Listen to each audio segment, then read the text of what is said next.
So hello everyone, this is me, Mohammed Hassan Business Pala, and I am a student of Rehan School our campus, level 1 student batch 4, and I am currently from Lahore, Pakistan, and this is my short introduction. So hello everybody, and hello my. Hey, hello to everyone watching, and hello to you too, Mohammed. Nice to meet you, or Okay, first of all, to continue meeting you, I guess. okay, Yes. first of all, Yep. Go my for it. today topic is. Mm, I will repeat my today topic. Uh, My today topic is. Ha, I will repeat. okay, you're gonna. I will repeat my topic. Got it. My topic is huh, why Yes. why And what is that? why startup fail? Biggest mistakes entrepreneur make 2026. Talk one. Oh, okay. Why startups fail? Biggest mistakes entrepreneurs make. Solid topic. Very practical. That's good stuff to cover on the live stream. So, what's the first mistake you want to dive into? Hmm. So far, I'm not quite Okay, following that one. so You first of all, my first question is what is startup failure? Right, good place to start. Okay, so a startup failure at its core is when a new business is unable to sustain itself and ultimately ceases operations. It's not always dramatic. It doesn't always mean bankruptcy. It just means they can't keep the lights on. It's when the resources they're burning through exceed the revenue they're bringing in. Pretty straightforward, but it gets more complex when you look at why it happens, right? Yes, right. So next question is why do startup fail? Okay, that's the big question, isn't it? There's a whole laundry list, honestly. But if I had to pick a few big ones, I'd say lack of market need, building something no one actually wants, running out of cash, and not having the right team. Those three are consistently at the top of most startup failure lists. Does that resonate with what you've been reading about? Okay, nice. So next one is what is business failure? Good question, and it's a little different than startup failure. A business failure is broader. It can happen to established companies, not just new ventures. It usually means a company can't pay its debts or isn't profitable enough to continue operating. Startups fail quickly, usually because they haven't found a sustainable business model. Established businesses fail more slowly, usually because of poor management or changing market conditions. Make sense? Yes, makes sense. So my next question is what is failure rate of startups? Okay, so the numbers vary a bit depending on who you ask and how they define failure, but generally, pretty high. Around 90% of startups fail. Now, that doesn't mean 90% of people who try to start a business are complete failures. It just means most startups don't achieve long term sustainability. A lot of those will pivot, change direction, or get acquired, but the raw failure rate is definitely sobering. Nice. So next one is what are common reasons for failure? All right, let's dive into the common reasons. Um, yeah, beyond the ones I mentioned earlier, you've got things like poor marketing, ignoring the competition, pricing issues, charging too much or too little, a bad product, and scaling too quickly.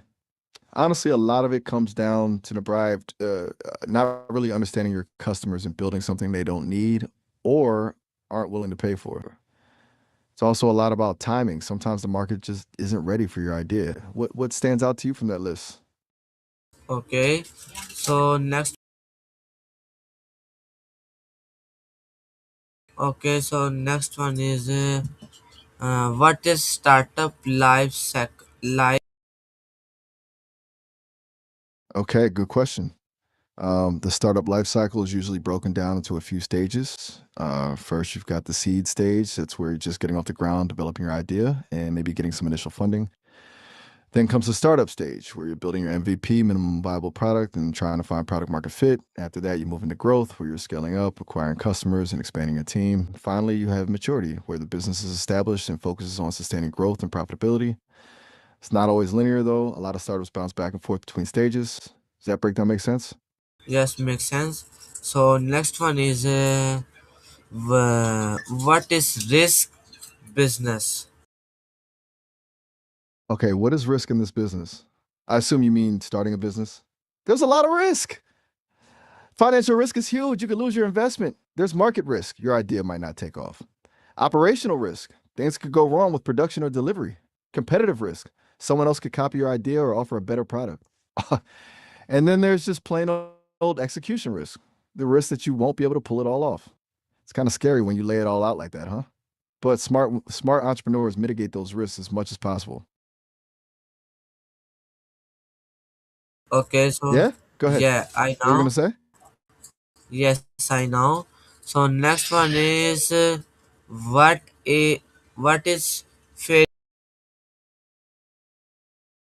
A failure mindset. That's a good one. It's essentially a way of approaching failure not as a dead end, but as a learning opportunity. It's about being resilient, analyzing what went wrong, adapting, and trying again. People with a failure mindset aren't afraid to take risks because they don't see failure as a reflection of their worth. It's about seeing setbacks as feedback.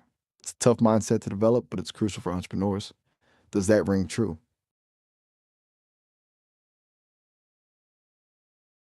Okay, so nice. So next one is what is learning from failure? All right, learning from failures. This is where the rubber meets the road, right? It's not just about saying you have a failure mindset, it's about actively analyzing what went wrong. That means honest self assessment. What did you do wrong? What could you have done better? It also means getting feedback from others. And then, crucially, it's about applying those lessons.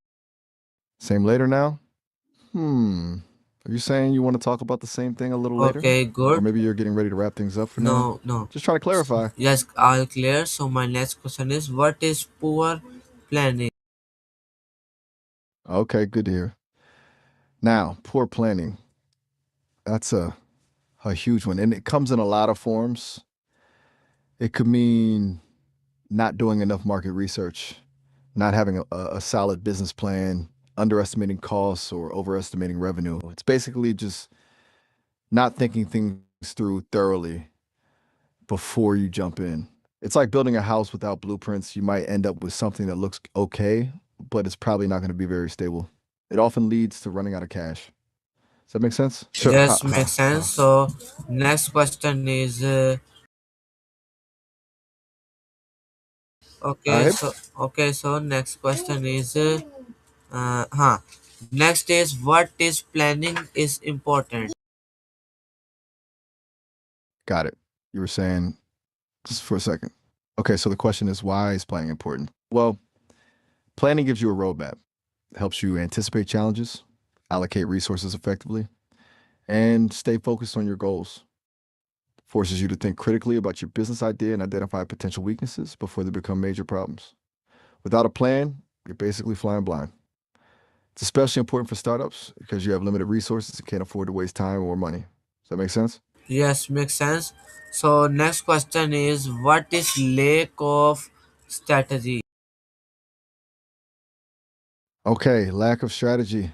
That's huge. A lot of startups have a great idea, but they don't have a clear strategy for how to actually turn that idea into a successful business. A strategy isn't just a business plan, it's about how you're going to differentiate yourself from the competition, how you're going to reach your target market, and how you're going to create a sustainable competitive advantage. It's about the big picture, and a lot of startups get bogged down in the details and forget to step back and think strategically. Does that make sense? Yes, makes sense. So next one is what is unclear goals? Okay, unclear goals. That's a killer. Like, if you don't know where you're going, how are you going to get there? Unclear goals mean a lack of focus, wasted effort, and difficulty measuring progress. Your goals need to be specific, measurable, achievable, relevant, and time bound, what they call SMART goals. If your goals are vague, like become successful, you're going to have a hard time motivating yourself and your team. Does that connect with what you're thinking? Okay, so next one Hmm, is that was a bit. next is what is weak business plan? Okay, so you're asking about the value of a business plan. A good business plan is absolutely crucial. It's your foundational document. It forces you to think through every aspect of your business, your market, your competition, your financials, your marketing strategy, your team. It's also essential for attracting investors or securing loans. A solid business plan shows that you've done your homework and that you're serious about your venture. It's not a rigid document, though. It should be updated and revised as your business evolves. Does that make sense? Yes, makes sense. So my next question is, next is, what is no roadmap? Okay, so no roadmap, similar to lacking a strategy, but a bit more granular. A roadmap outlines the specific steps you'll take to achieve your goals. It's a timeline with key milestones and deliverables. Without a roadmap, it's easy to get lost in the day to day tasks and lose sight of the bigger picture. Helps you stay on track, prioritize effectively, and measure your progress. Think of it like a GPS for your business. Make sense? Yes, makes sense. So my next question is, what is short-term thinking? Okay, so what is short term thinking? Uh, that's when entrepreneurs focus solely on immediate gains and neglect long term sustainability.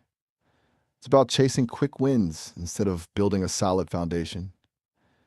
It could mean cutting corners on quality to save money, neglecting customer service. Okay, I think I got that. Not a car. Did you want to clarify Okay. something about a car, or were you just No, please testing the audience? give me answer. Do not move any. Got it. My apologies for the interruption. Back to short term thinking then. As I was saying, it's focusing on immediate gains at the expense of long term sustainability. It's about chasing quick wins instead of building a solid foundation.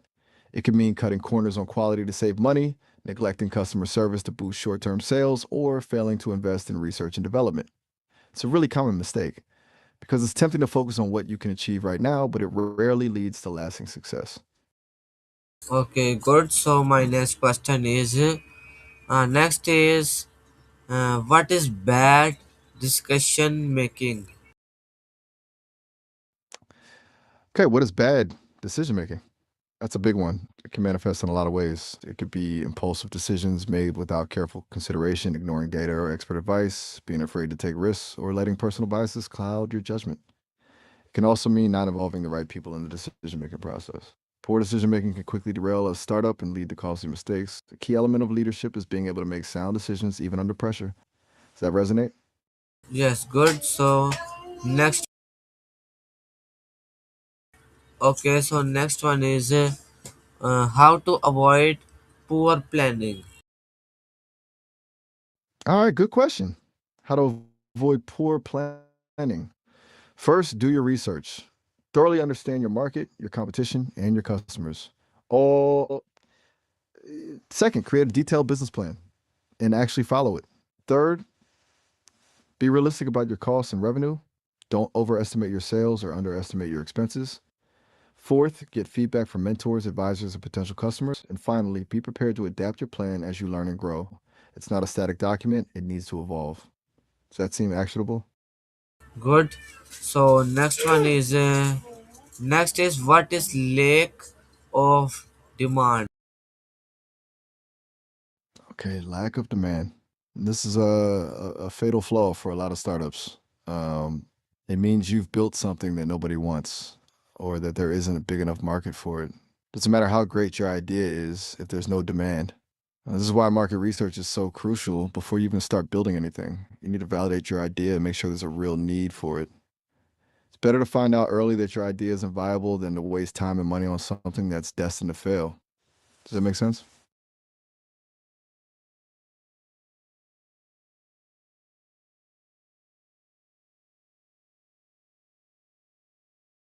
Yes, makes sense. So my next question. Checking it. Okay, I am here. So next one is, what is wrong target audience? Okay, wrong target audience. That's a really common mistake. It's when you try to appeal to everyone instead of focusing on a specific group of people who are most likely to buy your product or service.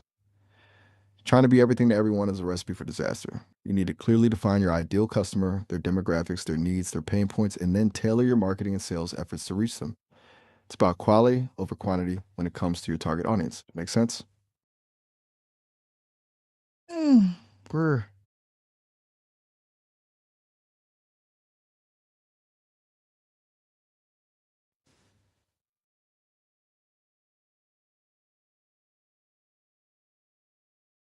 Okay, Got so it. You're gonna okay, go to the house. I am here. Sounds So good. sorry for wasting time. So my next question is, what is poor marketing research? No worries at all. No time wasted. Okay, poor marketing research. That means not doing enough research to understand your market, your competition, and your customers. It could mean relying on assumptions instead of data, not using the right research methods, or not analyzing your findings properly. Good marketing research is essential for identifying opportunities. You get them? Get what exactly? Okay, Were you so referring to something we were just give discussing? me answer. Do not move any other. All right, my apologies for the slight detour. Back to poor marketing research. As I was saying, it means not doing enough research to understand your market, your competition, and your customers.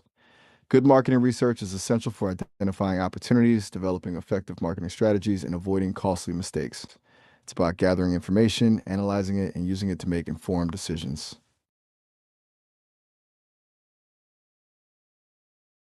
Good. So next one is okay. So next one is what is product market mis- All right, what is a product market mismatch? That's when your product or service doesn't meet the needs of your target market. It could be that your product is poorly designed, doesn't solve a real problem, or is priced incorrectly. It's a critical issue because even with great marketing, you won't be able to sell a product that people don't want. It's a sign that you need to either refine your product or find a different market. Does Okay. that make sense? Yes, makes sense. So next one is what is weak value for Okay, weak value proposition. This means your product or service doesn't offer enough value to customers to justify the price. Your value proposition is basically the reason why customers should choose you over the competition. It needs to be that's got it. okay, good. So Yeah. next one Sounds is okay. So next one is what is competition? good. What is a competition issue? That's when you haven't adequately assessed your competition. It could be underestimating their strengths, overlooking new entrants in the market, or failing to differentiate yourself from the competition. A competitive landscape is constantly evolving, so you need to continuously monitor your rivals. It's very kind of you to say. I appreciate that. That's wonderful to hear. We enjoyed talking with you too. Okay, Do you have nice. another question, or are you all set for Yeah, now? okay, I have many more questions. My next question is what is standard market? Okay, what is a standard market? That's a bit of a broad term, but I assume you're asking about the typical characteristics of a successful market for a startup. A successful market is large enough to support your business growing and accessible, meaning you can actually reach your target customers. It also needs to be relatively underserved, meaning there's an opportunity for you to differentiate yourself from the competition. It should also be a market where customers are willing to pay for your product or service. Is that what you were thinking about? Good.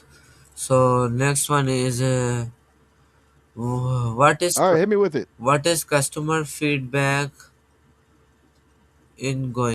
Okay, what is customer? Got it. Sounds like you're about to head out. I'm here if you want to continue this. Okay, give me answer. I am already repeating.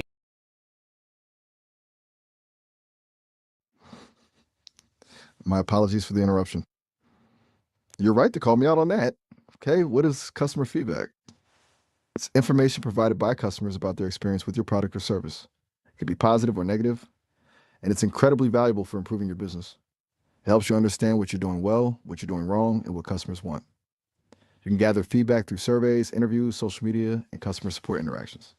It's the best way to make sure you're building something that people actually want. Okay, good. So next one is what is wrong? How sorry? That's How to fix market issue?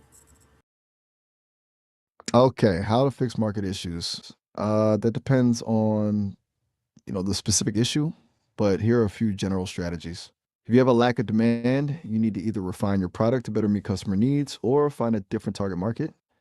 If you have a weak value proposition, you need to clearly articulate the benefits of your product or service. If you're facing strong competition, you need to differentiate yourself by offering something unique and valuable. Thorough market research is key to identifying and addressing these issues. Is there a specific market issue you're thinking about? Good. Sorry, So rambling. next one is what is lack of foundation? Founding. Okay, lack. Ah, my apologies. Lack of founding. You mean a weak foundation for your startup.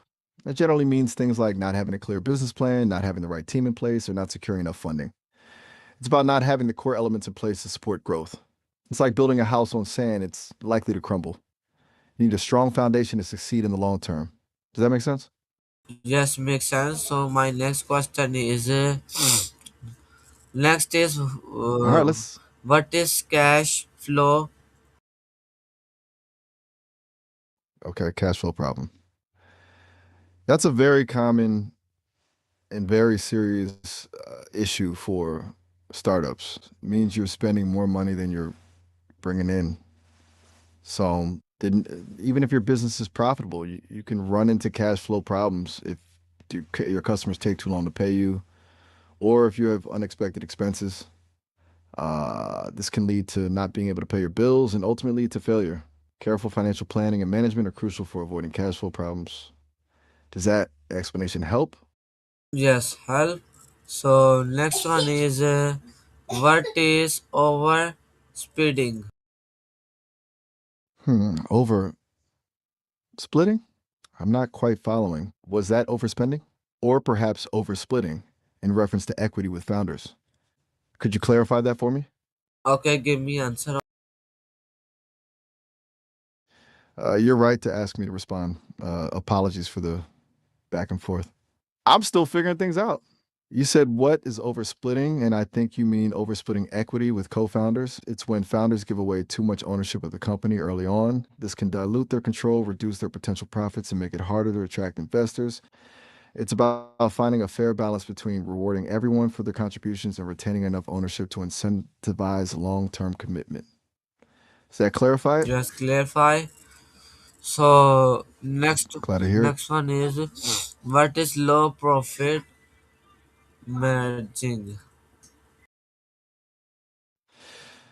A low profit margin. That means the difference between your revenue and your costs is small. It indicates you're not making much money on each sale, which can make it difficult to sustain your business. It could be due to high production costs, low pricing, or inefficient operations. Improving your profit margin requires either increasing revenue or decreasing expenses, or both. It's a key metric to track for any business. Does that make sense? Just makes sense. So next one is what is wrong investment use? Okay, wrong investment use of investment. That means you're spending your money ineffectively. This could involve investing in the wrong marketing channels, hiring too many people too soon, or developing features that customers don't want. It's critical to carefully evaluate your investment decisions and make sure they're aligned with your business goals. Every dollar counts, especially in the early stages of a startup, so you need to maximize your return on investment.